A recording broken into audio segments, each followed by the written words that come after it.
Good evening and welcome to tonight's Candidates Forum for the Great Neck Library. I'm Nancy Sherman, Chair of the League of the Women Voters of Great Neck. Vice Chair is Marty Schlesinger. Secretary is Beth Friedman. Together we are the complete leadership team of the League of Women Voters of Great Neck. The timer for this evening will be Nikki Willard. And the vetters of questions this evening, hopefully we'll get to additional questions, will be Beth Friedman and Regina Gouvenier, who is the president of the League of Women Voters of Port Washington, Manhasset. The League of Women Voters is a non-partisan organization. We never support or oppose any political party or candidate. Our mission is to educate you, the voters, and to engage you fully in our democracy. The League believes in civil discourse, showing respect for everyone, and listening to all sides of an issue. Our forums are about giving all candidates the opportunity to present their platforms and to answer your questions in a civil manner, even when we have a hotly contested election. We, as the League of Great Neck, are honored that the Great Neck Library reached out to us to be co-sponsors of this candidate forum. And we hope that all attendees and those watching virtually will be better informed about the candidates by the end of this evening. This forum is being live streamed on the Port Washington Manhasset YouTube channel, and it will be available for viewing after this event. We have received many questions in advance of this forum. You will have an opportunity to submit additional questions on the index cards that are available and will be passed out. And time permitting, we'll get to answer those questions also. The moderator is the final arbiter of what questions will be asked. I want to thank all the candidates who have appeared this evening. There are 2 seats open for the Board of Trustees and 1 seat on the Nominating Committee. For the expiring board seat of Liman Mimi Hu is Liman Mimi Hu, and independent candidate Jessica Hughes. For the expiring board vacancy is independent candidate Karen Hirsch-Romero. Ms. Romero notified us a short time ago that she is ill and will not be able to be present this evening. The other independent candidate is Rory Lancman, and the other independent candidate for that seat is Christina Rusu.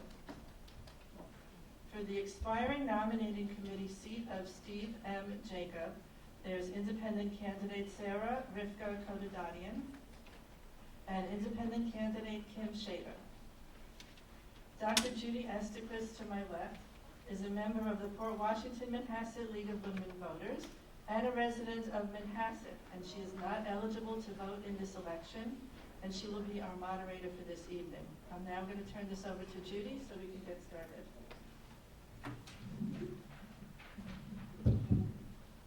Thank you, Nancy. For over a century, the League of Women Voters has sought to make democracy work by promoting civil discourse. Excuse me, are you filming? There's no filming. No, you must leave. Public meeting. It's a limited public meeting. The rule by walking into this, the League does not allow filming of its events. If you want to end this event, that's the way to do it. Or you can put your camera down. That's against New York State law. It is not against New York State law. Honestly, this has been litigated. The League has rules. If you need to look at the forum afterwards, you can see it posted in its entirety on our website. Now, would you like to leave, put down your camera, or shall we end the forum? It's up to you. And by the way, what is your name? Mariana Waltham. So everybody, if we end up ending the forum, it is Mariana Waltham who's doing it. What's your choice, ma'am? We can also call security and ask them to escort you out. Well, that's a little strange. No, that is what happens at League events when people don't follow the rules. I will, to be polite and courteous, I will shut it off. I would not be the one to stop.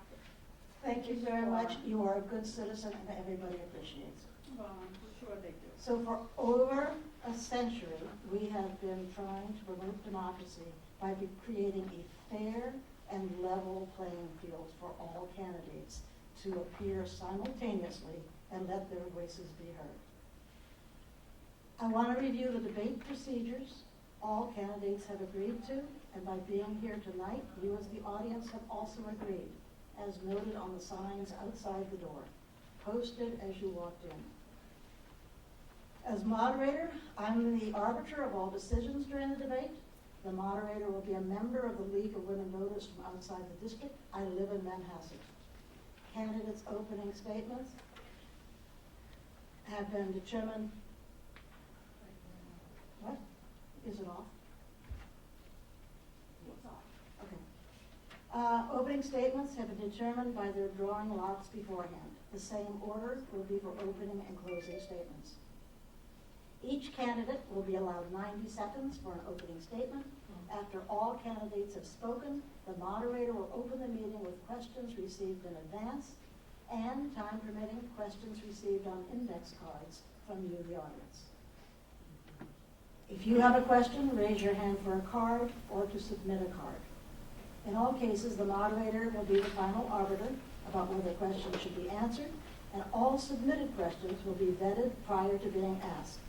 Duplicative, personal, abusive, or biased questions will be discarded, as will questions about ongoing litigation, since those who are involved have ethical obligations to refrain from commenting. Each candidate will be given 90 seconds to answer each question. At the moderator's discretion, the time for a response may be reduced so long as it's the same for everyone. There will be no rebuttal. Questions may be addressed to a specific candidate. However, that same question will be offered to all candidates. The moderator will attempt to rotate the order of responses for each question. A league member will act as timekeeper. 1/2 minute from the end of any given time period, the timekeeper will warn the speaker by a prearranged signal. When the time is up, the speakers will be allowed to finish their sentence.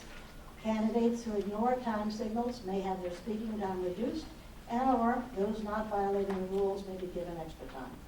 Timekeeper, would you mind raising the 30-second sign so everybody can see it?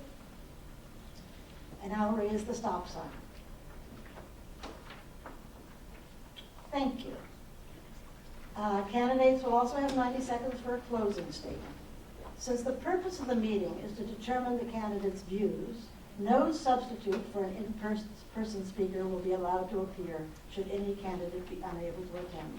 No written or recorded statements may be provided in lieu of active participation by a candidate. Forums require 2 or more candidates for each seat to be present. The use of props, charts, visuals, display of campaign collateral is prohibited.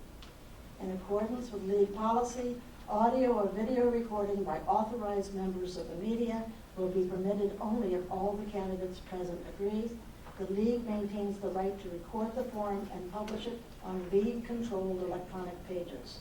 No other recording will be allowed. No partial transcript or recording may be published without written permission from the league. For this forum, we appreciate and acknowledge the Great Neck Libraries making this community room available and for their technical assistance in live streaming this event. And getting it on the League of LWV of PWM YouTube, where it will be then available for everyone. Like you, we are here tonight because we believe that citizenship requires both knowledge and civic engagement, and that the responsibility of good government rests on the shoulders of citizens, that is, everyone here. So we have a few expectations for you. Civility rules. As you've seen, we've had very civil audience member tonight, and I thank the man. Everyone should be seated. Please do not block the doors or the camera. You're here to be educated, so all candidates present will be offered equal opportunity to speak. As moderator, I will stop the debate if audience interrupts. Interruptions reduce the time for candidates to speak, and we're here to listen to them. Please be sure your cell phones are turned off or silenced. And to repeat, the league permits only authorized recordings. Taking clips or segments is not authorized. We thank you all for being here to learn more from each of the candidates who seek to represent you. The candidates running for the same seat are sitting next to one another. When they arrive, they view straws. Ms. Hu will be the first for opening remarks, and I'll now ask the audience to applaud briefly after each candidate's opening statement, and then to hold all applause and other responses until after the closing statement. Ms. Hu. Thank you. Good evening, everyone.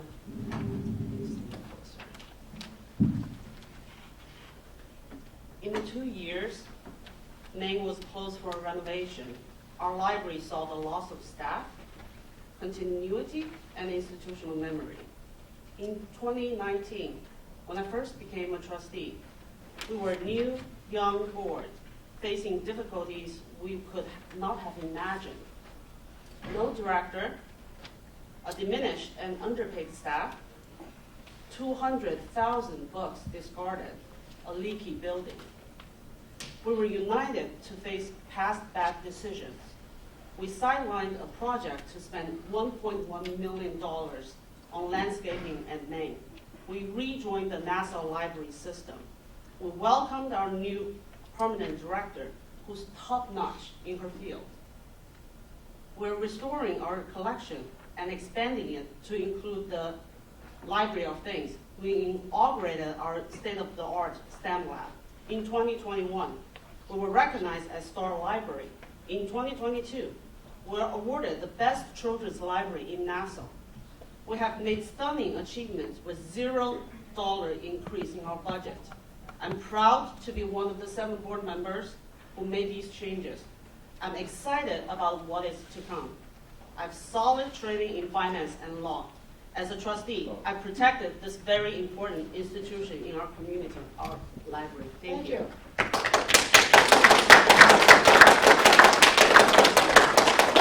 now, first we got lot number 2 is Ms. Hughes. Good evening, everyone. Thank you so much for having us all here. I am honored to be sitting here with amazing candidates for the seat, and I think this election speaks to how much interest our community has in each other and in our library, because we have so many people that are sitting up here on this dais. So I would like to tell you a little bit about myself, and I will say that I'm a mother of 3 children, 2 of whom are in the school district. I am an avid volunteer at our school districts through the PTO. I'm a co-president of the North Middle School PTO, and I'm invested in the future of this community. And I've given back because I have received so much from the school. And I see the same in our library. There is so much opportunity for our community to have in this library. There is so much growth and potential, and yet we haven't quite gotten there. And yes, maybe COVID, as was alluded by Ms. Hu, is one of the reasons, but I think there's so much more that goes into why we, as a library, don't have what we should for this community.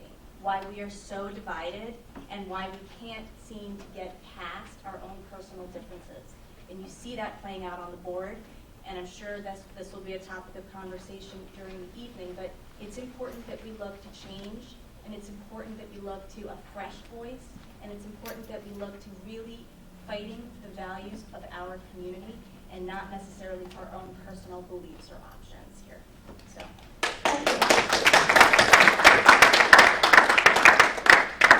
And now, number 3, Mr. Lancman. Thank you. Good evening. I'm Rory Lancman. I want to thank the League and the library for hosting this debate. I grew up in Queens with my mom, and she made sure that the neighborhood that we lived in had good schools and good libraries, and I made the most of them. I was able to go to Queens College, Columbia Law School, serve as an Army officer, have a career as a lawyer, get elected to the New York State Assembly, the New York City Council, and serve 2 governors in their administration. My wife and I were married at Temple Israel 27 years ago. She and her family fled the Islamic Revolution in Iran, like many people here living in Great Neck. We have 3 children. Between them, they've attended the Solomon Sector School, Ramaz, Public High School. All of them went to SUNY Binghamton. I am currently the alternate member of the Village of Great Neck Planning Board. I think that my background in government, in particular overseeing the vast library system in New York City, representing very, very diverse districts, will help me to help the board be more collegial, transparent, accountable, accessible to community input, and make sure that the library focuses on its core mission, learning and enrichment for kids, adults, and seniors. Thank you. Thank you. Next is Ms. Schader. Hi, I'm Kim Schader. I have two daughters who are both public school, high school students, and I'm losing my voice, so forgive me. The nominating committee's responsibility to screen candidates has a significant impact on elections. If elected, I will make sure that candidates are considered based on their own qualifications and not who they know, in order to ensure that all residents continue to feel welcome at the library. Our town is divided in so many ways: public and private schools, parks that are limited to residents of certain villages, even multiple fire departments. The library continues to be a place where everyone is welcome and our whole community benefits. The question I am asked most often since announcing my intent to run for the nominating committee is why I'm running for a committee that last year I campaigned to eliminate. The answer is very simple. While a majority of the community did not think the nominating committee should be continued, the rules required a 2/3 majority. I follow rules. So since I feel the nominating committee's work over the past few years needs improvement, I'm stepping up to say I am willing to help.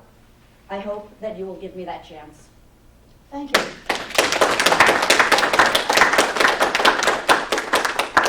Next, Ms. Rusu. Hello everyone, my name is Christina Rusu. I'm a crime analyst with the NYPD. May I say, is that loud enough? Can you bring the mic closer to you? Can you hear me now? Bring it really close. Bring it within 4 inches of your mouth. Okay, can you hear me now? Yes. My name is Christina Rusu. I'm a crime analyst with the NYPD, and I'm a first-generation immigrant from Romania. And I'm a mother of a beautiful, inquisitive, impressionable 7-year-old daughter, and I decided to run because of her, and because I believe that it is our responsibility to mold the future through our guidance by making the correct decisions for our community and the next generation. Libraries preserve the truth and play a key role in every community, but we need transparency, openness, and communication between the library and the community. Not every book is for every reader. Some of us might have different opinions in how we view society nowadays, but we have to make sure that there is a mutual trust and we can find a common ground. My role as a working mother taught me how to find balance in my life and accomplish goals, and my background gives me the opportunity to understand the obstacles minorities encounter, and I have the empathy and the knowledge to help. I love this community and its diversity, and I'm determined to give back. Thank you.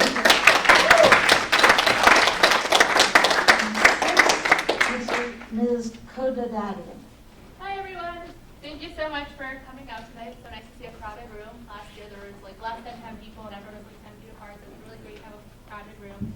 And also a huge thank you to the League of Women Voters for moderating tonight's event. I'm really excited to learn about all the candidates here tonight. So my name is Sara, and I'm running for a position on the nominating committee. I've lived in Great Neck for over 20 years. I work as a preschool teacher's assistant, and I started attending board meetings here in 2021. By coming to so many of the meetings and asking questions, I feel like I now have a strong understanding of what it is the board is entrusted to do. And I also feel like I have a good sense of what a passionate and qualified board member looks like. So it would be a privilege to serve on the nominating committee and to volunteer my time for our amazing library. And before I end, I also want to give a shout out to Kim. So both her and I ran in last year's election and we lost. So we're both back here again tonight, and I think it's amazing that we're both so invested in the future of our library. We're back here tonight, so I wish her and everyone out here the best of luck. Thank you. We'll now start the questions, And the first question will go to Ms. Hughes. It is, what challenges do you view as the most pressing for the library? I'm going to focus right now on immunity as a theme here. And I think that the biggest problem we have right now is a divided board. And with the divided board, we can't get anything done. We can't get anything done, we can't move plans forward, we can't pass budgets, we can't come to agreement on basic staff hirings, enhancing programs at the library, really meeting the needs of our members. And so until we can find a way to have a more cohesive board, and that doesn't necessarily mean having a board filled with people that have the same opinions. It means having rational-minded people who can come to a meeting with an open mind and an open ear, can hear someone else's perspective, understand that it's different from theirs, and still be able to come to a resolution, to come to a settlement, to come to a negotiation if needs. That's what I do for my living. I'm a lawyer. I negotiate on a daily basis. I balance the needs of both the business with the legal and compliance risks. That's what I do, and that's what I think would really benefit this board, by having that kind of thinking present at these meetings when there is discord, and the ability to take a step back and bring everybody back to the point that is most important, which is how will this conversation further the needs of our community? How will it further the needs of our members? Thank you. So I'm going to ask everybody to hold their applause until the end of the forum, please. So next, Mr. Lancman, same question. There's no doubt that on the board there is a need for people to figure out how to work together constructively, despite their different views, different agendas, different perspectives. And it takes a skill set to do that. As I mentioned, I served in the City Council, the New York State Assembly. I represented extraordinarily diverse districts in Queens. We argued, we debated, we fought, metaphorically. And at the end of the day, we voted and had to figure out a way how to move forward together. I think that the library would benefit enormously from someone with that experience, someone who understands how to work with a board, how to synthesize and realize the different aspirations of very, very diverse communities, diverse economically, diverse philosophically, diverse demographically. It's frustrating to see a board that is struggling to perform the basic functions of a board. And I think with my experience and my background, I can enable the board to move forward in a constructive way that increases community engagement, ensures that all the branches get their fair amount of attention, increases collaboration with our schools, and gets the library to just focus on its core mission, learning and enrichment. Thank you. And now, Ms. Schader. Thank you. So I actually think that the concept of a divided board is quite exaggerated.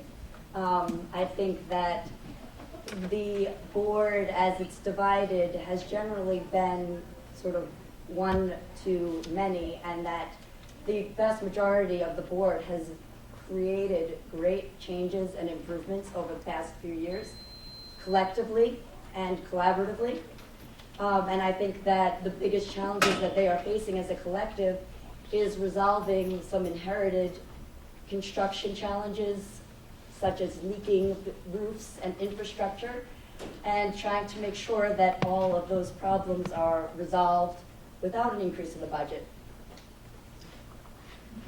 So, thank you. So, Mr. Lancman and Ms. Schader, I'm going to ask you to move the mics to your counterparts and get them as close as possible. Thank you.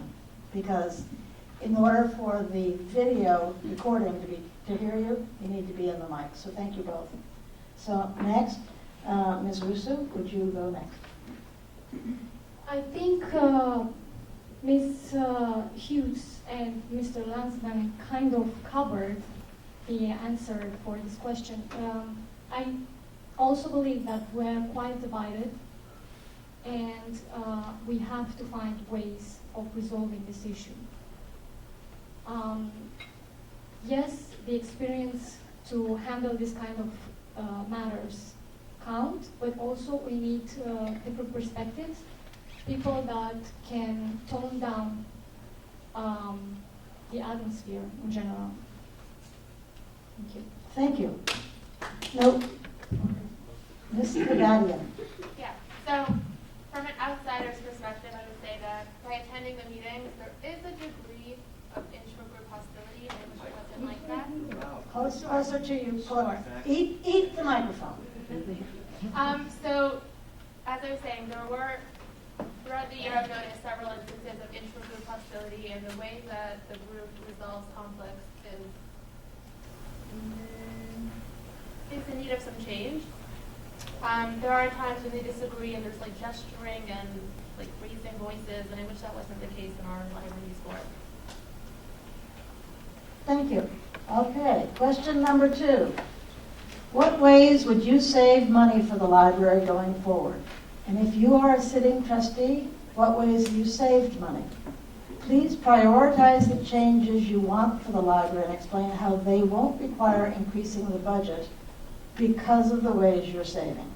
I have a question. Was I skipped for the last question? Yeah, you went first on the openings. Oh, yes, you go next. Sorry, I apologize. No, I was just trying No, to... no, perfect, you're last, go. No, I actually... Pull it close to you, you have to eat the mic. Okay. Yes, I heard all the ideas and opinions over there, and I acknowledge that the library is in a difficult time, and we do face a lawsuit, which I am not at liberty to comment on. We're also facing a cultural war going on in the nation. It's taking a toll on our library staff, and they need our support. We're still seriously understaffed. Moreover, I think as a trustee, we also need qualities of trustee who's brave enough to stand up, to say no to corruption, to say no to misconduct. And currently, we're rolling out many, many exciting initiatives, which I will elaborate tonight. And I think the library is at a critical juncture where we need stability. We need someone who has institutional memory to carry on all the progress we have made. Thank you.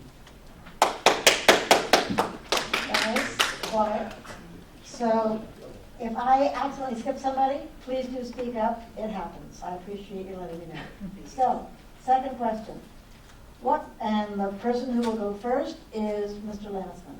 What ways would you save money for the library going forward? And if you're a sitting trustee, what ways have you saved money to date? Please prioritize the changes you want for the library and explain how they won't require increasing the budget because of your savings. So there are a couple of significant projects that have been pending for some time. And I think that they require some very serious and substantial review. I don't know that we need to spend the amount of money that is being planned to be spent on the landscaping project. The redesign at the Parkville branch is very, very important. I understand that there might have been some delays because of increased costs related to COVID and inflation, et cetera.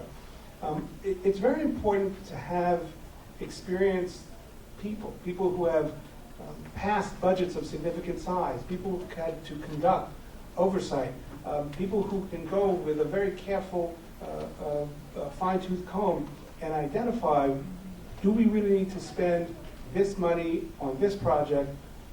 Is there a cheaper, more effective way to get what we want done? You know, in the city council, the budget of the Queens Library alone was $181 million. I had 4 branches in my district. Every year we fought tooth and nail to get as much money as we could for those programs in those libraries, but we also had to justify those expenses. It's very important to have people on the board who have that experience, and I think that I do, and I'm able to look closely at these and other projects. Thank you. Next, Ms. Schader.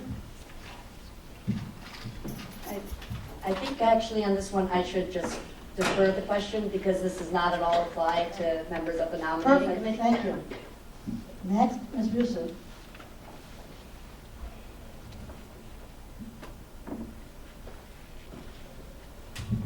I honestly don't have the experience to answer to this question. On the top of my mind, I'm thinking some programs, resources that are probably are online, or we could think internships for students who would like to volunteer and cover for instructors that would be paid. There are different sources that I'm thinking, like from a perspective that, like I mentioned before, I don't have the experience from that point. Thank you. Next, Ms. Khodadadian. Yeah, so I'm going to echo what Kim said. I don't think the budget really pertains to a nominating committee candidate. So notice, audience, how we can appreciate their saving time. Ms. Hu. I think our spending should reflect our community's current needs. Like I said before, we sidelined the 1.1 million landscaping project in May, and the board has avoided wasteful spending. For example, our temporary director once asked us to rent dumpster and trucks to get rid of our used furniture at station during station renovation. I spent 2 months pressuring him that these items should really go back to the community, and we have 64 bidders. All the used furniture went back to the community, and many items in good condition actually went to a local domestic violence shelter. So the library is really making positive impact in the community. And we also need to negotiate the best deal for the library, but also be fair to the other party. Another example is my fellow trustee, Ms. Chelsea Sassouni, who left the board. She was able to use her expertise to negotiate down the contract price, which saved the libraries thousands of dollars. And we also have new income streams. For example, we have a very good relationship with our elected officials, from state level to local county levels. We got funding from all these elected officials, regardless of their party affiliation. We recently just expanded our donation policy. We welcome community giving. And we have initiatives that have potential to be patented and trademarked, which can also generate income stream. Thank you. Thank you. And the last person to answer this question is Ms. Hughes. I would love to have a very detailed response. In order to do that, we would all need to have that kind of fiscal transparency that we're looking for in the board. And it's one of the things that I think is incredibly important moving forward, that we do a line-by-line look at how the money is being spent.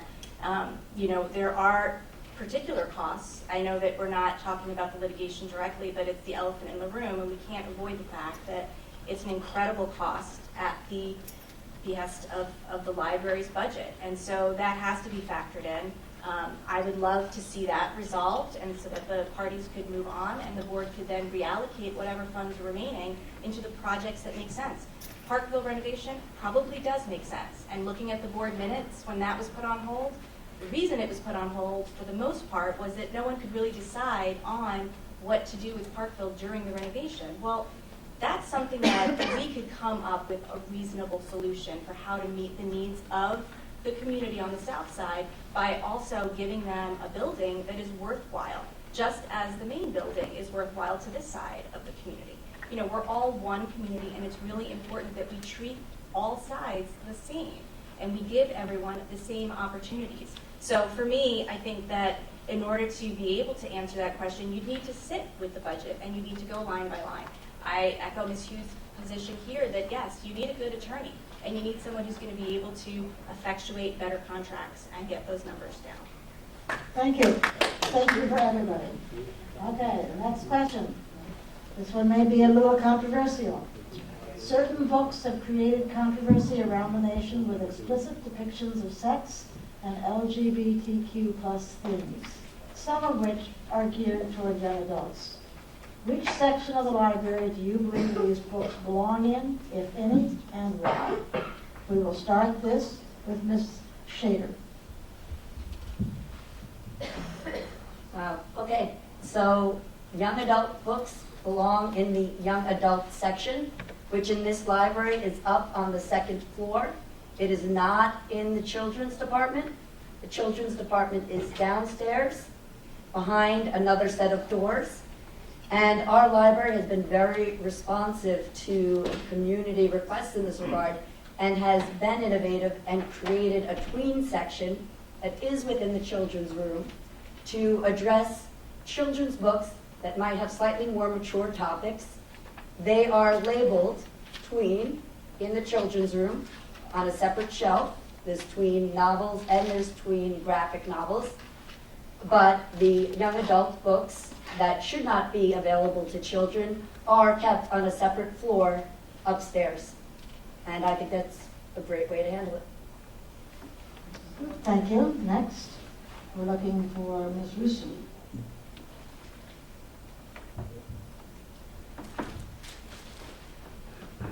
Material that is very descriptive, sexually descriptive, should absolutely not be in the kids section. And I will have to disagree even with the tween version. That should be along with the young adult section, yes. I'm sorry, can I just ask a question to clarify something? What is the age group of young adult considered? I don't know, I'm new to this community. 12 to So, 17. what? 12 to 17. 12 to 17. Okay, YA is 12 to 17. okay. So, They're all minor. so moving forward, thank you for the clarification. Next is Ms. Russo. Oh, you just answered. Okay. Next is Ms. Khodadadian. Right, so again, I don't know how this exactly pertains to the nominating committee, but I will say that there are children's room librarians and children's room from A little closer to the mic, please. Yeah, and I'd like to think that the children's room librarians are putting the right books in the right places. Thank you.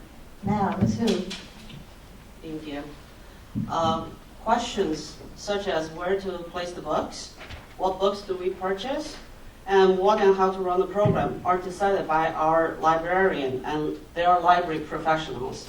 As a trustee, my job is to ensure that we hire the best qualified staff for the job who are trained how to approach these topics.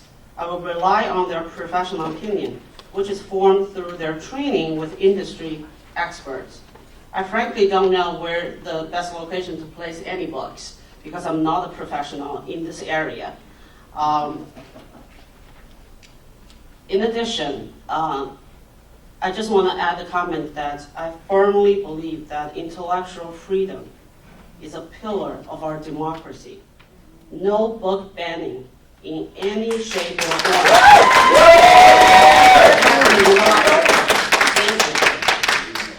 If you interrupt either pro or con, I need to manage how the candidates talk. You're interfering with what they have to say. Ms. Hughes.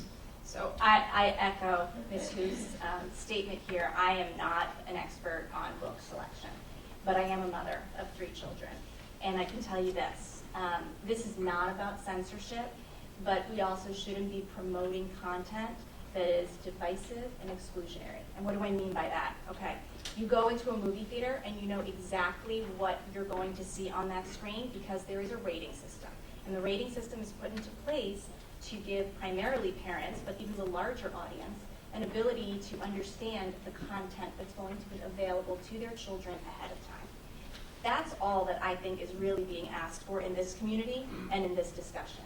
I think most people just want to know what their children are going to come up against when they go through the library stacks. And I think the most important thing we can do as a community is have that parent engagement. Again, the board should be involved with the community's desires and needs, getting them involved in these types of decisions. And yes, obviously the library, the director of the library has a role in this. That is her job.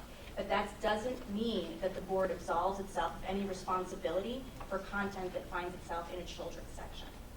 and without the parental consent or the parent's knowledge that the child is having access to that kind of information.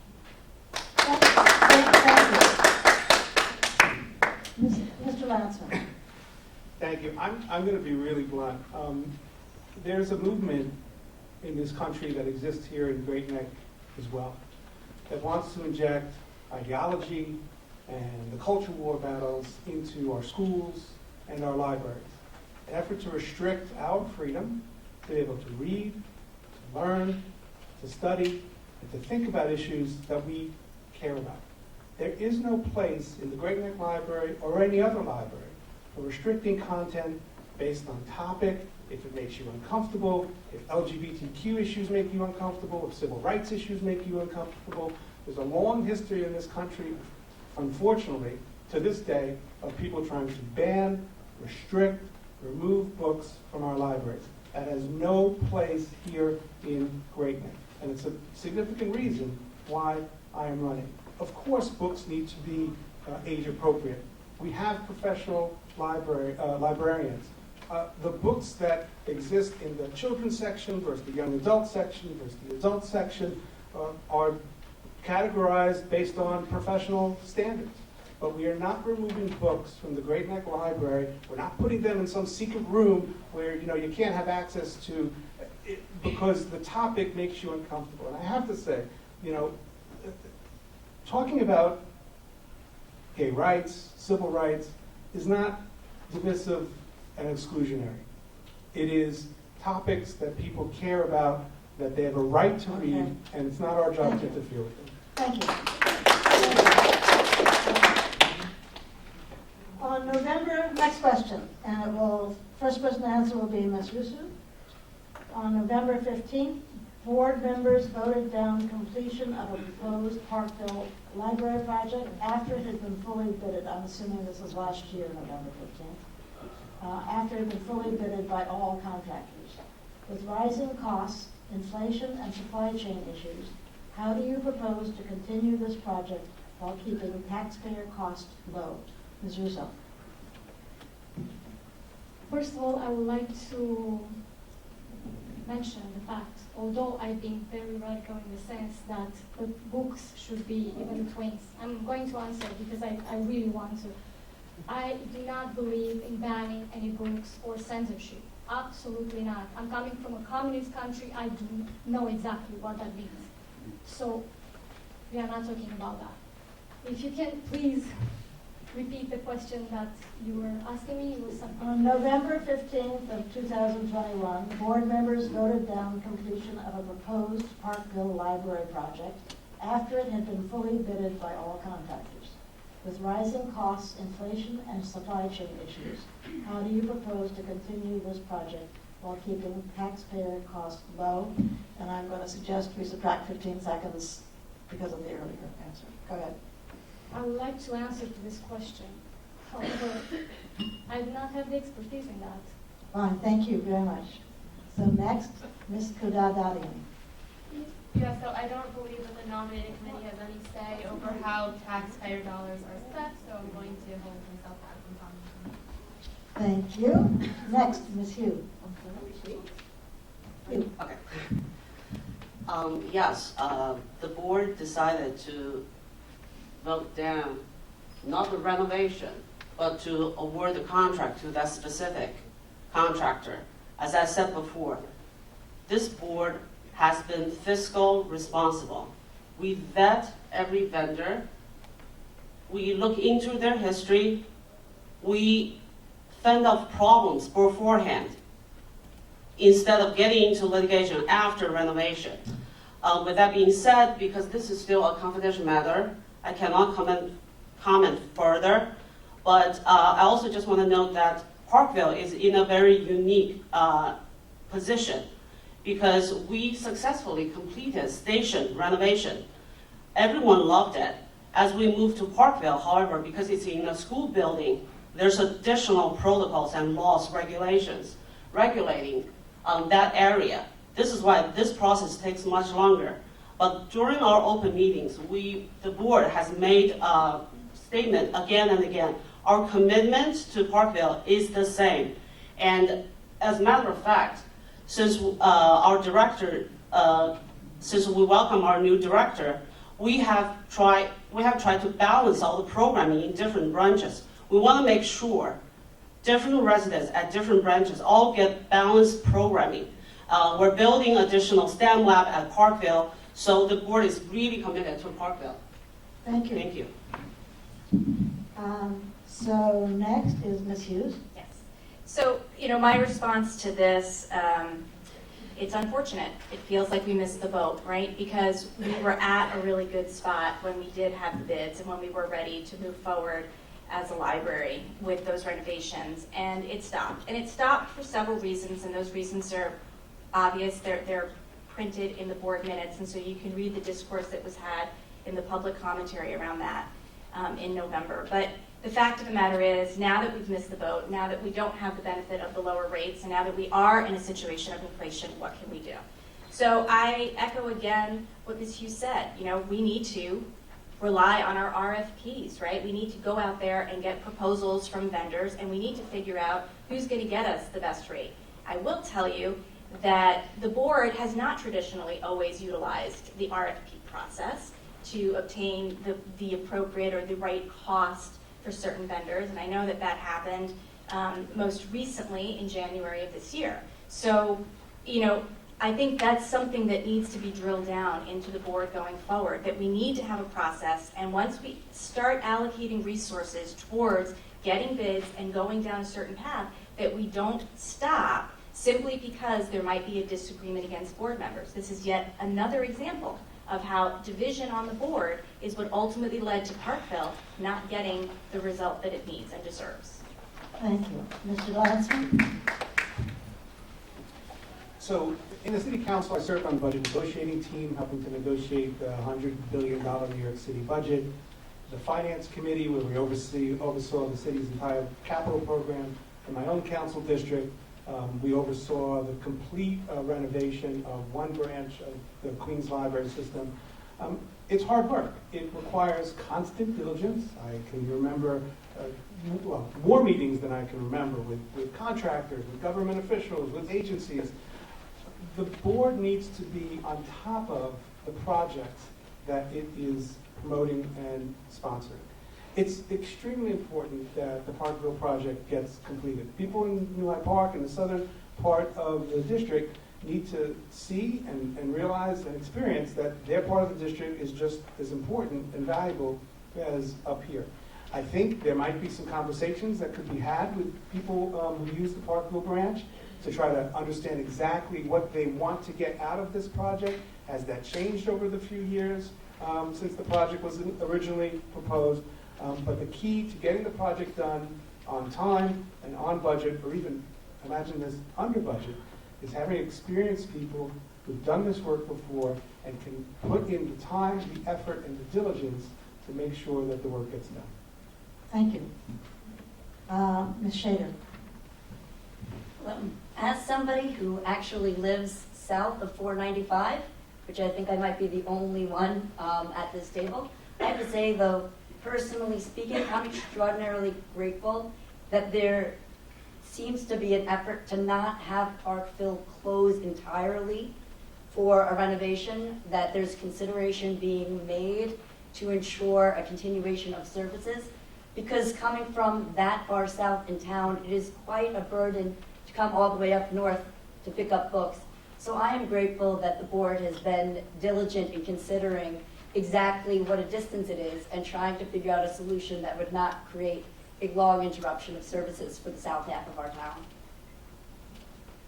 Thank you. Next question will begin with Ms. Khodadadian. It is, why hasn't the main library landscaping project been completed after 6 years of construction and receipt of a bequest to pay for it? How will you work to move forward with this and other projects, and how will you work to cancel or continue projects previously approved? Okay, so at last year's Meet the Candidates Night, every single candidate had an opportunity to give an opening statement. And then the rest of the evening, the questions were mainly devoted to the candidates running for the board, because as I said before, my position does not lend itself to answering that question.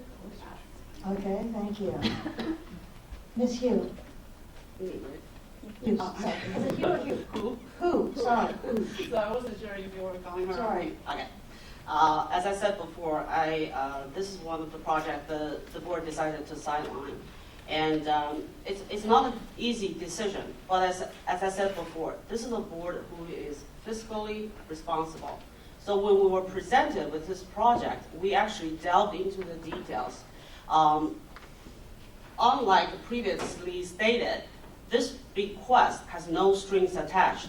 As a matter of fact, I went back to 2015 board minutes to see that there's no requirements for this request. It's our money that's given to the library that we can use freely. Additionally, we actually get confirmation from the estate confirming that there's no strings attached to this project. And we delve into the project and we look at the project. It's a children's garden near water. The designer for this project has zero experience designing playground, let alone near water. So after careful consideration, the board decided that this is not money well spent, and we sidelined the project. I'm very proud of our decision. Thank you. Thank you. Go ahead. You know, I hate to be a broken record, but this comes back to the board being divided, and we can't get anything moving forward, right? So is main landscaping important? I'd like to think so, since that's my main branch, and I'd like to see how it looks. I would love to see what plans look like for this sensory garden, for this children's area. I mean, I have 3 young kids that I know would delight themselves in a park like that. I mean, we go to the parks in Great Neck for that reason. It's one of the reasons that we love living here, because we have all these outdoor spaces. So combine that with our library, and it's a winner.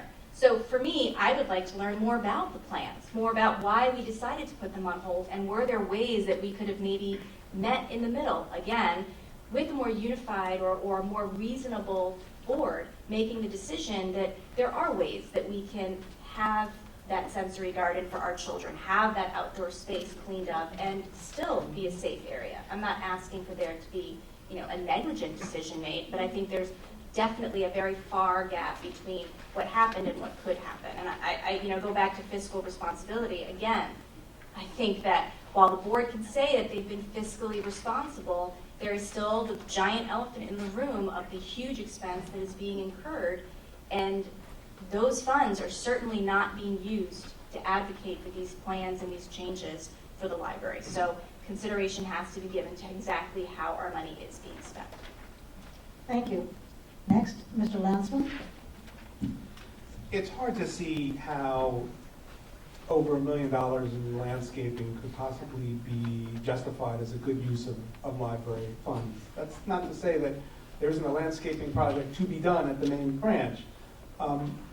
We've talked a lot about the board tonight, and I'm running for the board, so that makes sense. But I do think that there's a much greater role for the community in projects like the landscaping project. The library can do a much better job of structurally inviting the community to have more engagement and to have more input. There's a board of trustees. There should be a broader advisory board. Each branch should have an advisory board. I noticed that on the board itself, there are very few committees, which are the kinds of things that you would expect in an institution to draw in the expertise of people who are outside of the board, take advantage of the expertise, the particular expertise that board members have. So let's look at what we really want to do in terms of landscaping at the main branch. Let's maybe have a more realistic and more economical sense of how much money should be spent. And let's put the structures in place so that the community can be engaged in that conversation and arrive at a decision that people are confident about and feel that and can see that they're actually get use out. Thank you. Next, Ms. Schader. So my brief personal perspective is that you can kind of unite 2 questions here, which is how do we ensure that we're going to be able to cover renovation of Parkville when we have, here you go, $1 million that had been set aside for landscaping. I think it would probably be fairly wise to ask the community which is the higher priority, and I expect that they would say the Parkville renovation is a higher priority than landscaping. Thank you. Ms. Rusu.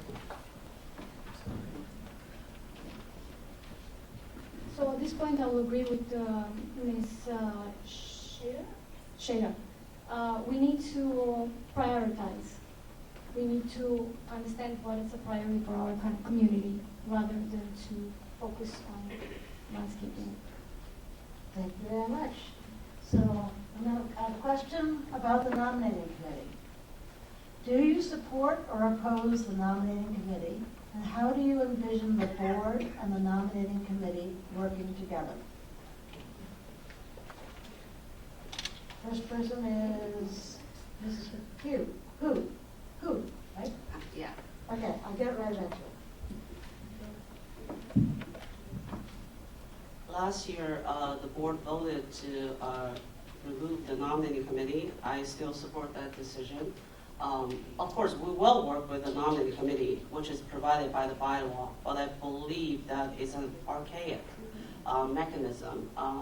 It really limits, sets the barrier for people to run. And last year, almost all the board members, for example, I was nominated by the nominating committee, so I'm thankful for that, but I do see a lot of people who, are barred from running or discouraged from running once there's a nominated candidate on the ballot. I think the election should be open for all, like everywhere else on Long Island.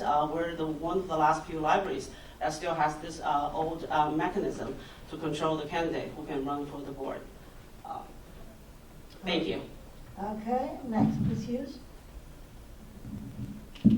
So this is one where I will actually echo Rory. I think it's important to get the community involved in this one because clearly there's a lot of interest here. And clearly there's a lot of interest in the nominating committee. It was a source of last year's election. It's a source of contention in this year's election. It's a source of contention in the litigation. And so there's something of value because nobody fights over something that has absolutely no value, right? I mean, we would all just walk away, give up, and say there's no point in continuing with the nominating committee.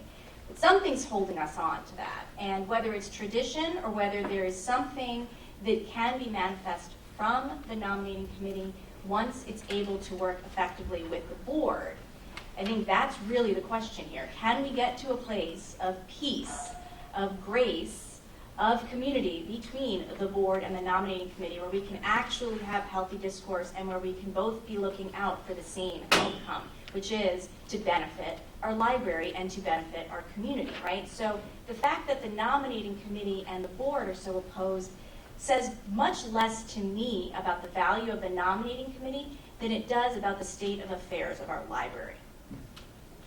Thank you. Next, Mr. Lancman. Thank you. And I think it speaks to the state of affairs in our community.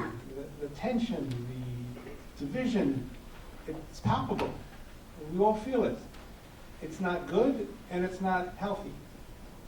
If I were starting from scratch, I would not have a nominating committee for the Library Board of Trustees. A majority of the voters agreed last year, but not the 2/3 that was necessary. No other institution in Great Neck, am I aware of, has a similar structure. But the voters have spoken. There is a nominating committee, and I believe it is incumbent upon all of us to make that structure work. And I believe it would be needlessly divisive to revisit that issue, to relitigate that issue.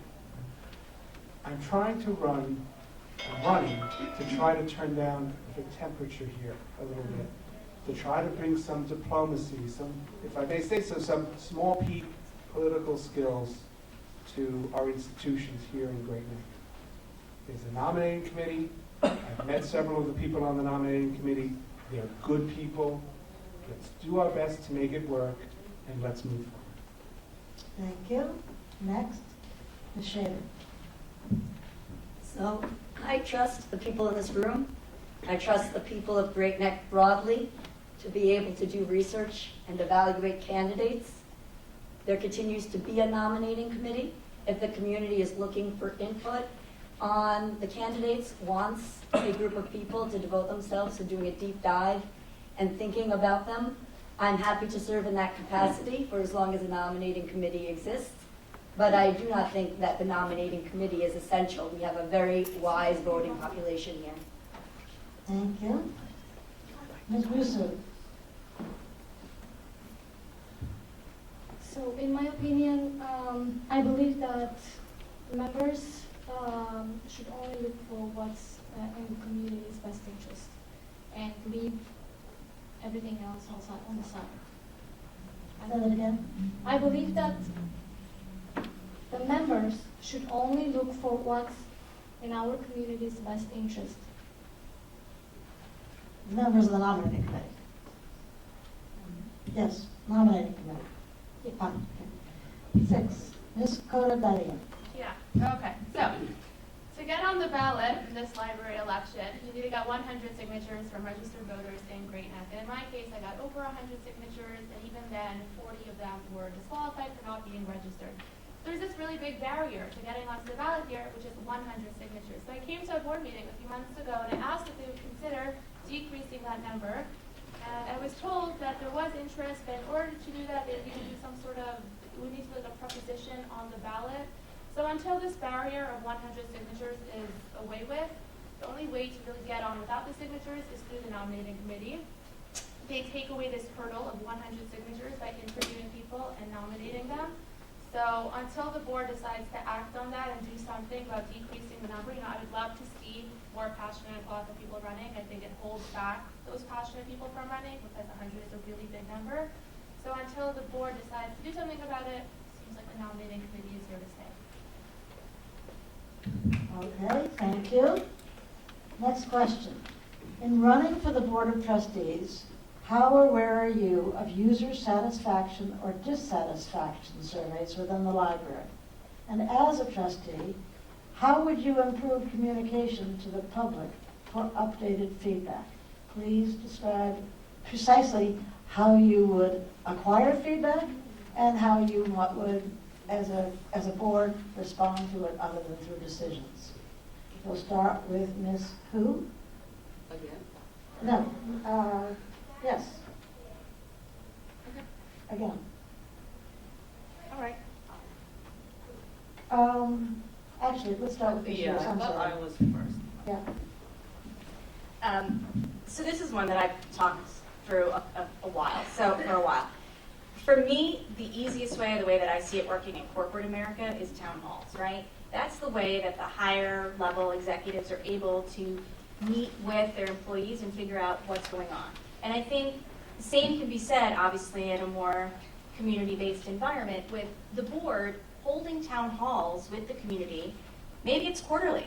And, every couple of months we meet and we talk and we get your ideas and we talk about items that are hot topics that might not even be on budgets yet, but we're talking about, we're percolating through. And we get your feedback as a community about, is this something worth pursuing? Is it something worth going down the RFP process? Or is it that you would rather see our money spent or our time and our resources spent in different ways? So for me, that's one of the easiest ways, and one of the things that I see missing in the structure and the communication within the libraries. But another thing, obviously, is do we solicit, those kinds of feedback from our members? And I've never personally been solicited for any kind of feedback or information, but it would be great to see that. It would be great to have more engaged community events where people can sit and talk, like a coffee club or a book club once a month. Again, it's opportunities to bring the community together to voice what they want and then for the board to act on that. Thank you. Mr. Lancman. Thank you. When we talk about getting the community more involved, listening to what people care about, they sound like soft, squishy terms that maybe don't have real meaning, but they do. There are professional methods for soliciting input and feedback from your customers, in this case, library users or people who maybe don't use the library but would like to. The library should use surveys. It should use focus groups. In addition, as I said earlier, we really need to institutionalize mechanisms of community input. There should be an advisory council for each branch. I think it would make sense to me, given so much government in Great Neck, there should be maybe twice a year a meeting with the mayors of the villages. There should be a clergy council. There should be X, Y, and Z. There needs to be constant input into the library for the library to be able to know whether it is meeting the needs of people in the community. And the modalities for doing this, for getting input both directly from your customers as well as from the broader community exist. We just need to implement them. And they're very, very important. Thank you. Okay. I'll just say I look forward to participating in all the ways you guys suggest. Okay, thank you. Next, Ms. Rusu? I also believe that the community, it's very important for the community to be involved so we can have a better understanding how to serve better. Thank you. Ms. Khodadadian? Yeah, okay. So, you asked about user satisfaction, so I'm going to say 10 out of 10. And one thing in particular that I want to bring up is that for a lot of years, I really wanted to learn Trustee. And I saw that the library was offering Spanish classes, English classes for non-native speakers, sign language, all these cool languages. So I emailed the director and asked if they would consider adding new languages, and she directed me to someone else in the library, Mr. Adam, and he was very helpful. A few months later, in the library programming section, I saw that they were offering Intro to Farsi class. So I think our library is incredible, extremely responsive, and I'm so lucky to live and go to this library. Okay, thank you. Ms. Hu? Thank you, Sara. I'm very proud for implementing this cultural change in our library. Thank you. Thank you. I just want to add that I think there are two components, right, to this question. First of all, I want to respond to my opponent's previous answer, which is transparency in the library. Actually, since I become a trustee, I made sure that 30 years of our board minutes are online right now. Whatever I'm telling you right now, you can have the same access to our board minutes online. Before, only 1 or 2 years were online. You have to file FOIL request, and that barrier is gone. And also, our monthly spending, everything is online. Feel free to inspect those records online. The second component is that, yes, I understand. Actually, our library conducted surveys in the past. Guess what? We all have participated in surveys. How willing are you to fill out surveys? Nobody has time. We have a busy life, right? This is why, and some professional surveys are extremely expensive. And this is why I acted proactively. I'm probably the first trustee to have a Facebook page. Everyone can reach out to me. My email is always online. You can always tag me on Facebook. Facebook groups, whenever I'm tagged, there's always a response. And this is actually my promise to the library staff as well. All the key staff members' emails are currently online. The residents have access to their emails. And our goal is to get back to our residents within 48 hours. Thank you. Thank you. So the next question is, what is your view of changing the library election back to the January from October? So not overshadowed by general election. Do you believe this would increase attention and visibility? And we will start with Mr. Lancman. There are a lot of elections in Great Neck, okay, just in the last year. And I vote in every one. Right? When I moved to Great Neck, I did two things: register to vote and get my library card. So, Parks District, Water Pollution Control District, Village Trustee, School Board, Library, and then the quote-unquote real elections, for Assembly, Congress, Governor. And this election, I understand that, the bylaws are what the bylaws are, but to have it on Halloween, come on. So I think the next board, when it is formed in January, really needs to take a look at our election process, including when it should be. There are two schools of thought. One is that if you have a standalone election, it will cause people to focus just on what's happening at the library, but then you get 500 people in a community of 50,000 showing up to vote. On the other hand, if you put the election, let's say the same day as the school board election or the November election, will the issues that are important to the library get lost in the shuffle? As it is, our election is coming up a week before the quote-unquote big election in November, and how much attention are we going to be able to get? I don't think the answer, other than not having the election on Halloween, is whether it's January or October. The answer is, the question is whether it gets paired with another election date where something else is going on, and you can ensure that more people come out to vote. Thank you. Next, Ms. Schader. I don't see a difference to be had between October and January, personally. Okay. So, Ms. Rusu. I will say I'm still new to actually understand the system with everything with the elections, so I'll just defer the question. Okay. Ms. Khodadadian. Yeah, so I'm a big fan of consolidating elections. That's my opinion on this. Okay. Ms. Hu. Actually, I agree. Halloween is probably not good this year. So make sure that you grab your absentee application and send in your ballot. Actually, on this topic, I had the chance, because I had too much time, and I delved into our past board minutes. It was a huge, huge fight back then. I believe it was 20 years ago, and I actually read the board minutes. It's a very complicated issue. If we're going to bring this back to the table, we need to study the impact, and we need to really get the community involved. And because I know the complexity of this issue, I actually don't have a position right now. Okay. Ms. Thank you. Hughes.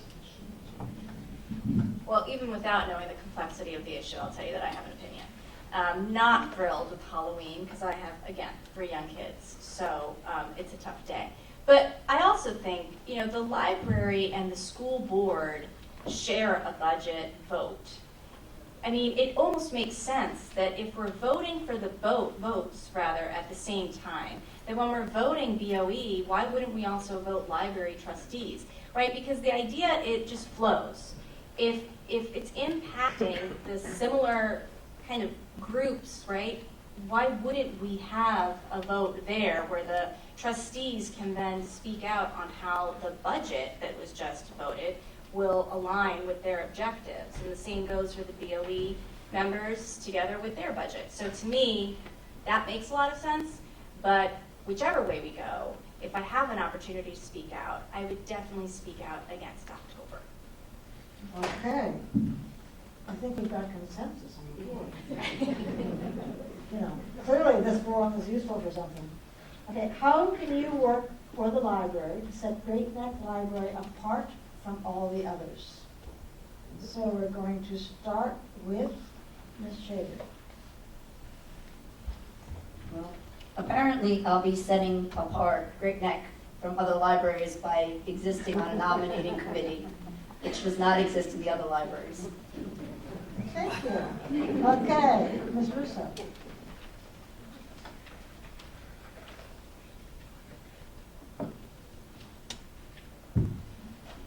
I've been thinking to some proposals. I don't know if I will get the chance to actually mention them today.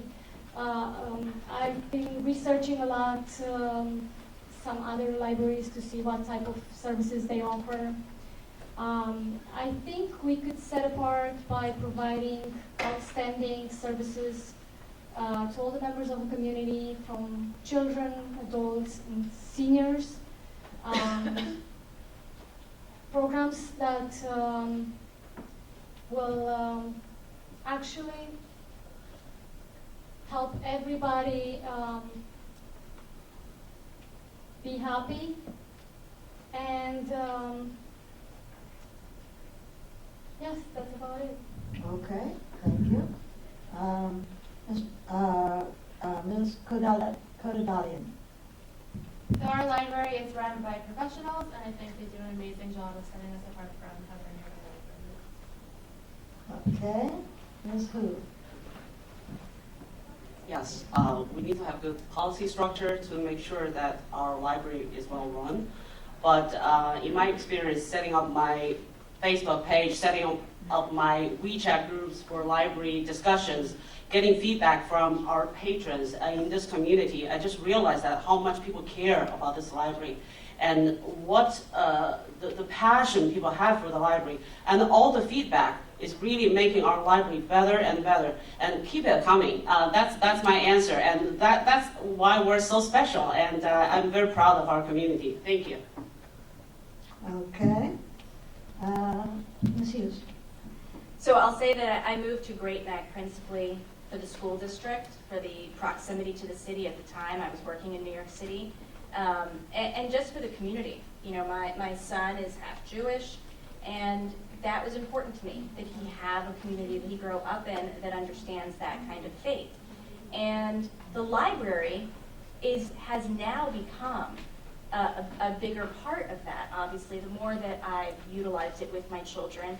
And I would love for it to become a pillar of the reason why people move to Great Neck. I would love to say that it's not just our fantastic schools, it's not just our proximity to the commute, it's not just the parks and the green spaces, but it's also this amazing library they have, and it's not about the books, it's also about the programs, it's about the people that work there.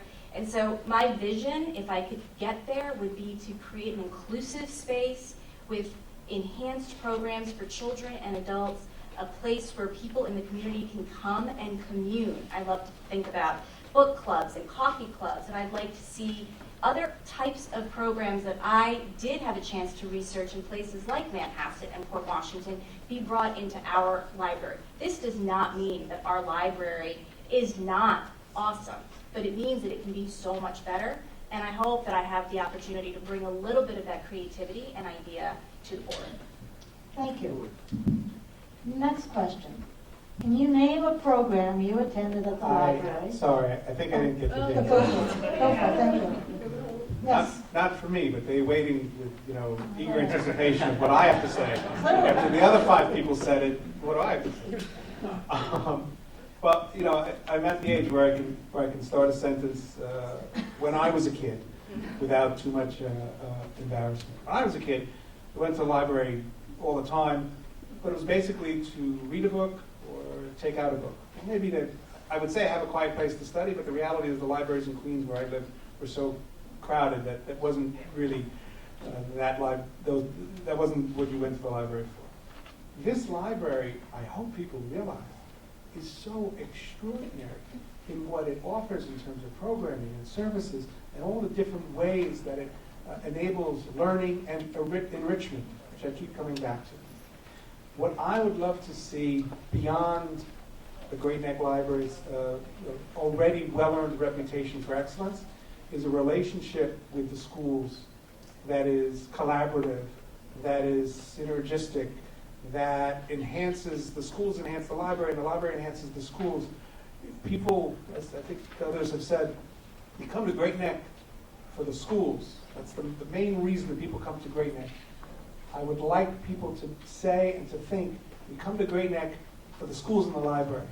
And I think the library can do a lot more to collaborate with our schools to make them really an integrated educational, cultural resource for this community. Thank you. And thank you for speaking up.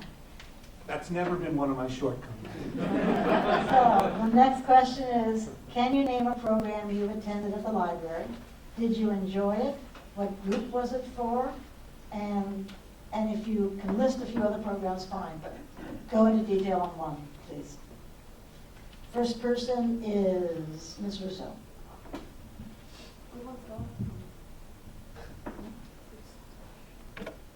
A program that I attended with my daughter at this library was the summer reading program, where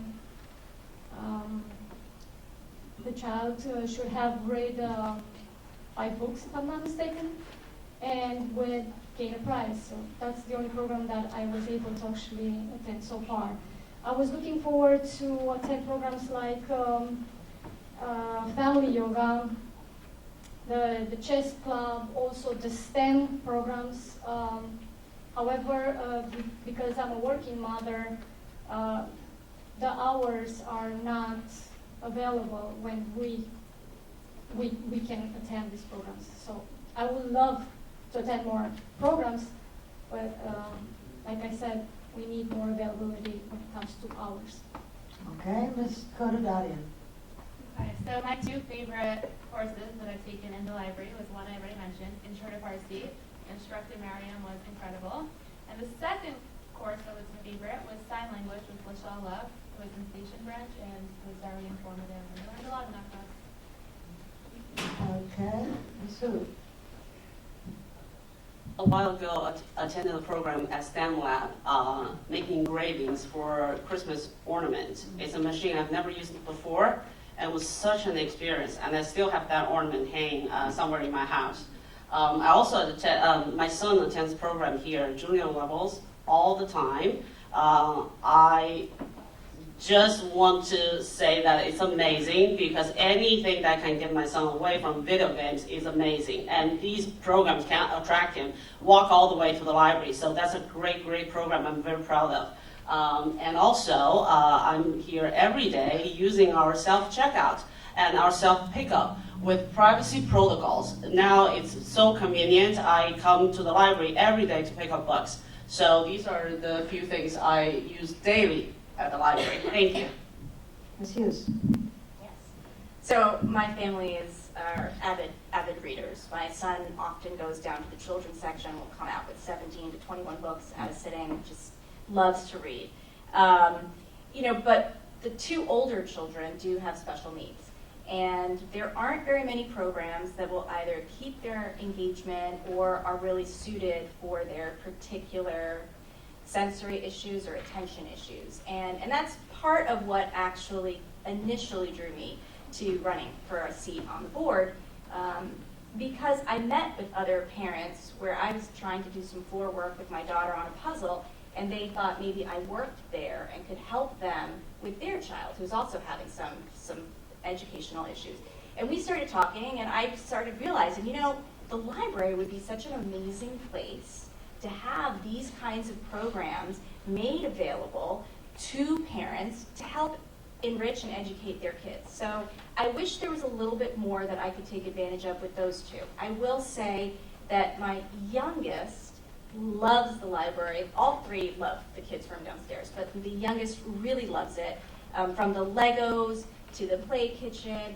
And she recently walked in during ballet class, which I didn't realize they were doing, and has now decided that she wants to do the ballet class. So we're looking to sign her up for the next session that starts in a couple of weeks. But there's a ton of wonderful things to take advantage of at our branches. Thank you. Mr. Lancman. So I do almost all of my reading nowadays on a Kindle. I find it very difficult with my eyes to read print books, which is a shame because there's a feeling to turning a page that's very satisfying. And the library has a really terrific selection of Kindle books. But I think it could do more. I think that there needs to be an examination of how we can expand that universe of selection. Maybe through more partnerships with other systems, but I think that is, to use a phrase that's probably very overused, the wave of the future.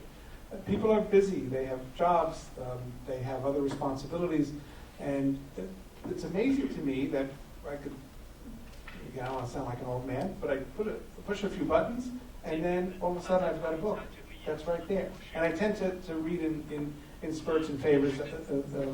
Spurts, I had a Hemingway phase this summer, and I was able to download from the library everything that I needed. But the Kindle selection is still not what it could be. And a lot of people who don't have time to make it to the library, I think, would benefit from being more aggressive in finding what's available. Okay, Ms. Schader. I also am a big user of the online resources of the library, both in the digital books and the audio books, which are amazing. That being said, I've also participated in online book clubs, which I was grateful for. Book clubs often are just insular groups of friends. I was glad to be able to participate in a book discussion with people who I don't cross paths with, to have an interesting conversation with people from different parts of the community who've all read the same book. But more than that, of course, anybody who knows me knows that basically I have a part-time job driving to and from levels. I've gone and attended 12 different productions that they have done there of theater, shows, musicals, plays, cabaret nights, everything and anything that my teenager has participated in, lighting, directing, acting.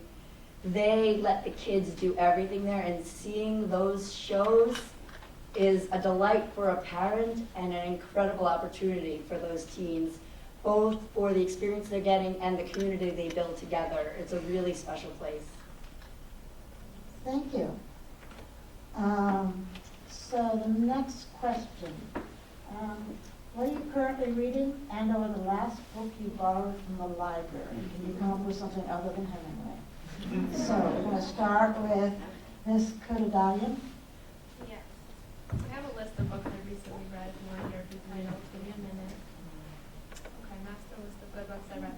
So I recently reread The Last Lecture by Randy Pausch. I read it in high school and recently decided to reread it. Another book I recently read was The Defining Decade. Another book was The Gift of Fear. So those are the 3 books that I most recently read. Okay. Ms. Hu. Everybody's looking on their phone because they can't remember what they read. I love this question. Actually, I was checking the app on my phone, Libby.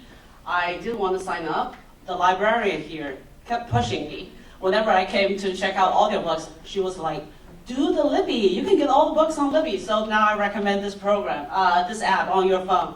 So I was looking at my phone. Last night I was reading Marcel Proust's Swan's Way. And my recent book, the recent book I checked out is the Satanic Verses. Okay. Ms. Hughes. So these days, I'm lucky if I can read through a full pamphlet. Sometimes magazines are really the stretch. But I recently had a loss in my family, and a family member had gifted me Joan Didion's The Year of Magical Thinking. And it was just exactly what I needed to get through that period of time. It was a phenomenal read, and I recommend it. Mr. Lansman.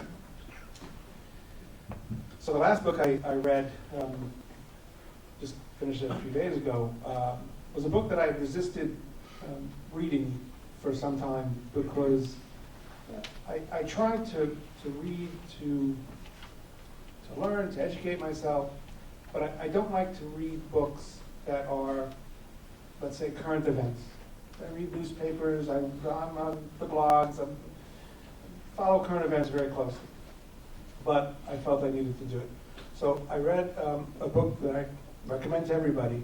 It's called How Democracies Die. And I don't want to get political. I want to unite everyone. But our country is facing a very, very serious threat to our democracy, to our institutions, to the rule of law. I don't need to preach to you about that. I finally downloaded it, read it, experienced it, got frustrated, got alarmed, got a little motivated, and was worth breaking my rule of not reading a book about current events because I spend enough time immersed in current events. But I was very glad that the library had it. Saved me, I think it was like $12, which is pretty good. Okay. How Democracy Dies. Ms. Schader. Gosh, this is embarrassing, but I'm going to answer honestly. I read for escapism, and the book that I read most recently was called Smoke Bitten. It features a were-coyote.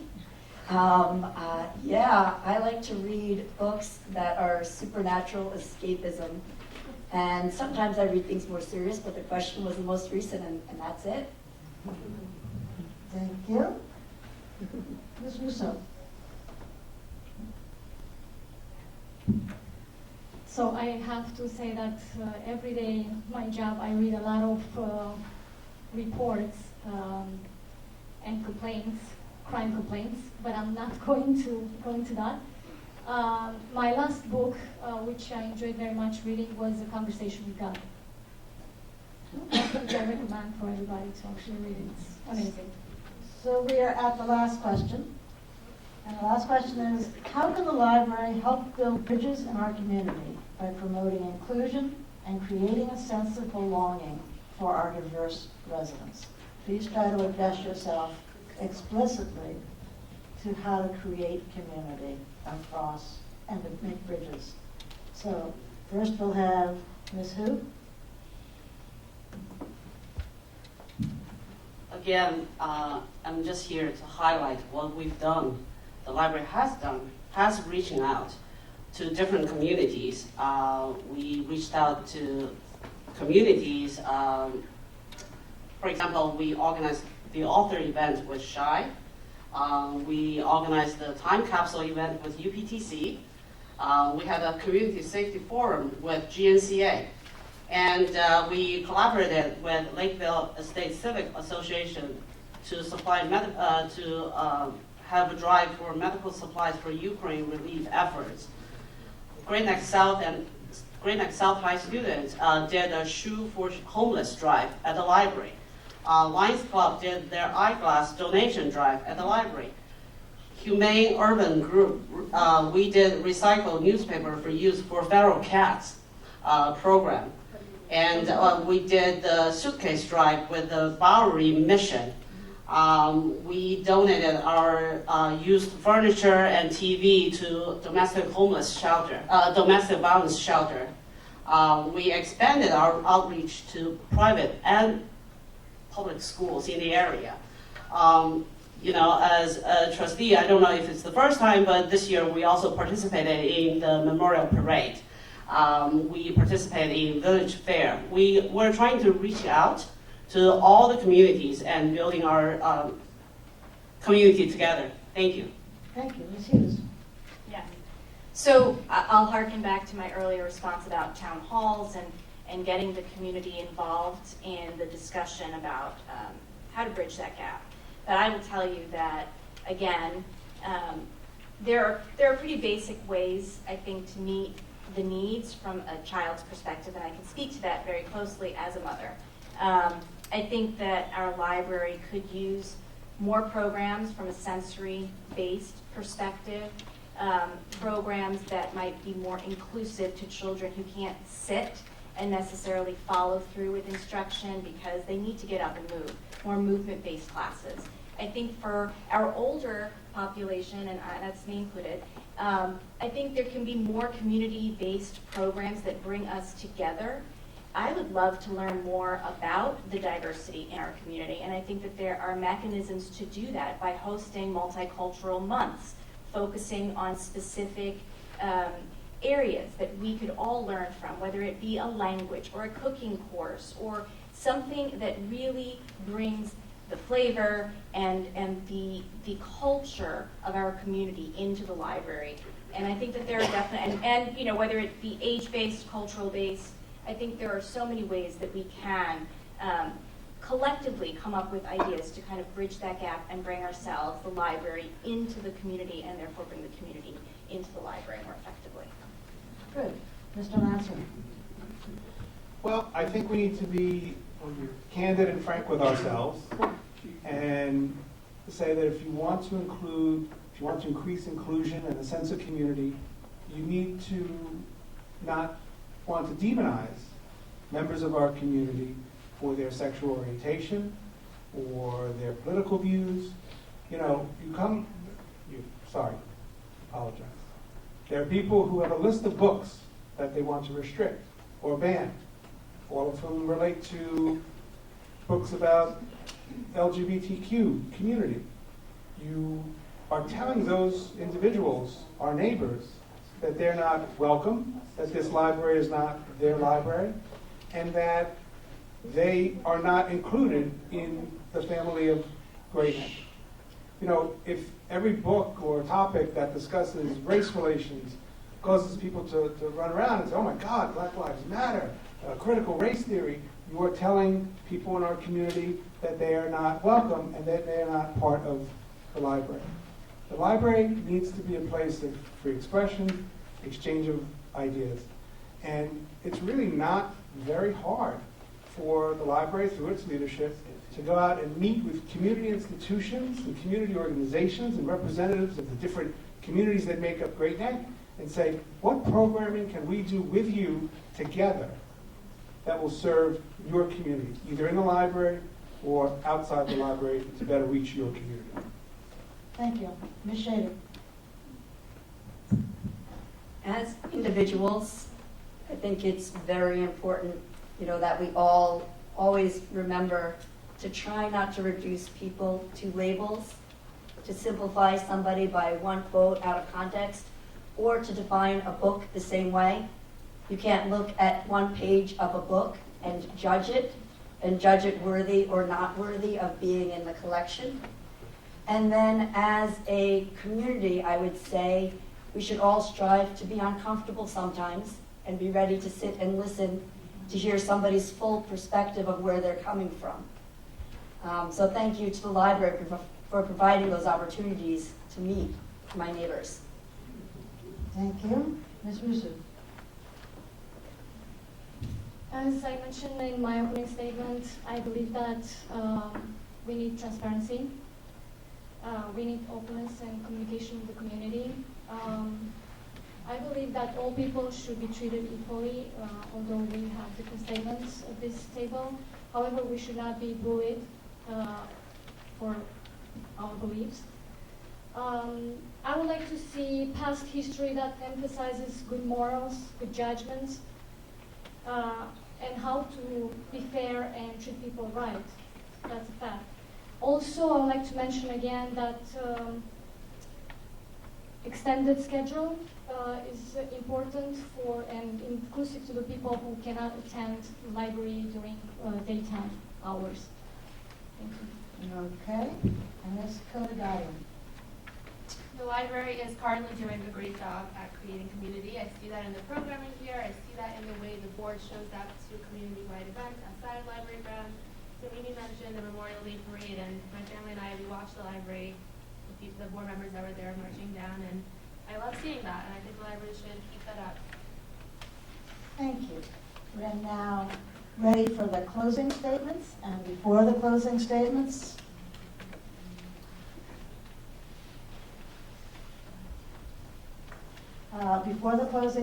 I'd like to remind voters that the election is on October 31st here and in Parkland, depending on where you live. If you need to vote by proxy, there are deadlines on October 18th and 28th. Please contact the library staff. And I'd also like to say to the audience, because we're out of time, and I chose not to. Don't you think it's relevant that they answer the real questions? They keep bringing up the fact that we're saying books. We're not asking to ban books. Please answer the specific question. All we're asking is that sexually explicit material. That is not what this question is about. Well, it's a question. That was That's the question. They kept it over there. So all we're asking is would you be okay with sexually explicit videos being shown to children under 18? So I'm, as the moderator, I say please don't answer that question. Okay. I do not believe that the libraries force children. If this were a school board, you could ask it about whatever grade you're talking about. Libraries don't do that. So this group has been kind of noisy throughout the thing. As the arbiter of the questions, if you didn't write this one, that's fine. You should get on the WhatsApp chat. Yeah, right. Okay, so. You don't want to answer, at least answer the question. Okay, guys, we're about to do the closing statements. I want to thank the candidates for answering well and robustly, and for the audience to be very respectful throughout this. So thank you. So let's start, if they're in the same order. Ms. Hu is first. Can I start? A minute and a half? Okay. When I tell people that I like campaigning, even my closest friends will roll their eyes at me. Yes, it's a lot of work, but I appreciate having this opportunity to highlight the progress our library has made in the past 4 years. We're proud of our successes, but we will not stop here. We will deepen our collaborations with schools, private and public, and other institutions in the community. We just restored the library stock from both North and South Middle High School as we speak. We will become a leader in sustainability. We will put solar panels on the main roof. We will become a leader in supporting our local businesses. We will support professional development for young adults and working professionals. We will preserve and develop our local history by creating an oral history collection. My 4 years serving on the board and my solid background in finance and law will ensure that these visions will become a reality. In this 2022 election, we're facing an opposition intent on banning books. They want to elect trustees who will micromanage the librarians and limit programming to their personal taste. Efforts to destroy the role of libraries in a free society are happening nationwide. Our Great Neck Library will prevail only with your help. Please vote. Thank you. Okay, next, so I'm going to change the rules. Everybody can applaud after each closing statement. Thank you. Ms. Hughes. Absolutely. First, again, I'd like to thank the League of Women Voters for moderating this event and the Great Neck Library Association for hosting us here. I would like to thank all of you who came out, and I am encouraged to see that, again, there was so much involvement and so much interest in what is happening. And I think that speaks volumes for our community, and I think that speaks volumes for the change that is needed in our community. And I hope that tonight's discussion did spark some ideas, did spark some additional thoughts that you might all have about what is working and what is not working and what could be done better. And I know, without a doubt, that I can bring a ton of clarity and rational thought to this board in a way that it's screaming out in need of. So I would bring my legal skills, of course, without a doubt. We could utilize those skills in terms of contract negotiation, but more importantly, I would bring the skill of just calm, grace, and peace to the board, which is what it needs in order to be able to move forward and bring to the community what this community deserves. I would like to unify this community, and I hope that that came through in my responses. I would like to bring the diversity from the community into our library in terms of programming, in terms of materials. I would like all members of the community to feel that this is a safe place and this is their home just as much as it is for anyone else. I would just like to thank you all again for the privilege to sit here and to answer these questions, please.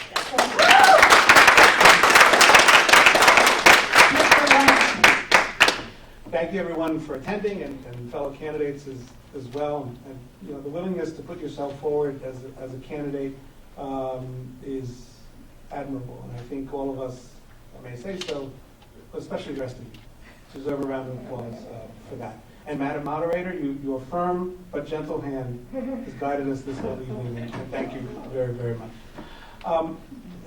This library is a fantastic resource for this community and a selling point for Great Neck. It did not get this way by accident. It requires people who are willing to spend their time and give of their talents to make what we're all enjoying here at the Great Neck Library a reality. Right now, for all of the great things that have been done in the last few years, and there really have been, if you're listening, there are some problems that need to be resolved for this library to really realize its potential and unite us as a community. And I think that my background in government, my experience working with extraordinarily diverse communities and diverse board members and colleagues is something that we really need right now. To get the library to work at its maximum potential, to meet the challenges that are in front of us, and to truly unite the community around the idea of a library as a base of education, enrichment, and learning in our community. Thank you for your consideration. Thank you. Schader. So I'd like to say thank you to the organizers of this event for giving us the opportunity to speak and share our views. Thank you to the library for being a place of great service and joy to my family. Thank you to all of you for caring. And I have to say, you know, as a potential member of the nominating committee, I am glad I got to know Sara better tonight than I did before. You're very kind and funny, and it's been a good evening. And it gives me hope, because I think Sara and I, who are both back for year number 2, will keep on coming back no matter what happens, because we just love this place. And it does such great things, and we want to help how we can. So good luck to all of you making your choice for who to vote for.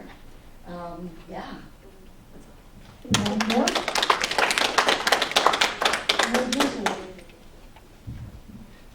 I would also like to thank everyone for the organization and for being here. I'm aware that I was not able to answer to a lot of questions because I do not have financial expertise and I do not have access to a lot of information, like some of the sitting members here. I will focus on the fact that the Great Neck Library services will be more effective if they are tailored to our community's needs. We should have less conflict. If obviously the members who only looked for what's in our community's best interest, and it should not be a personal battlefield.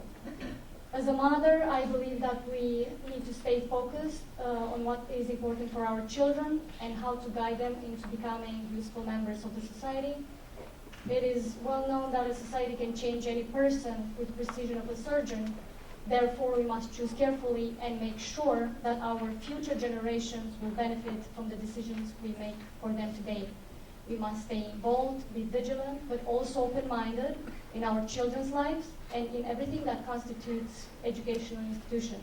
And because young minds are fragile and very impressionable, and for that matters, I believe that parents should be allowed to judge if their child is mature enough to read explicit materials. Thank you. Thank you. Ms. Khodadadian. In most places, library elections are uncontested. There's usually exactly one person running for a given seat. And I sort of get it. It's a huge time commitment. It's volunteer work. Not too many people step up. I am so, so happy to see that democracy is thriving here in Great Neck. I'm so happy to see all the candidates we have here. And I wish the best of luck to all of them. Thank you. So we're about to close. I want to thank the Great Neck Library for going above and beyond in hosting this, and the candidates for raising lots of interesting questions. Everybody who's voting, that includes the candidates, have lots to discuss in the next 25 days. And I want to recommend, if you want to help democracy, you can join the brand new Great Neck League. The League does interesting things. You do not leave your civil rights at home, but on something like this, you try very hard to be nonpartisan. Thank you, audience, for your attention, and thank you for caring so much that everybody turned out. We appreciate it.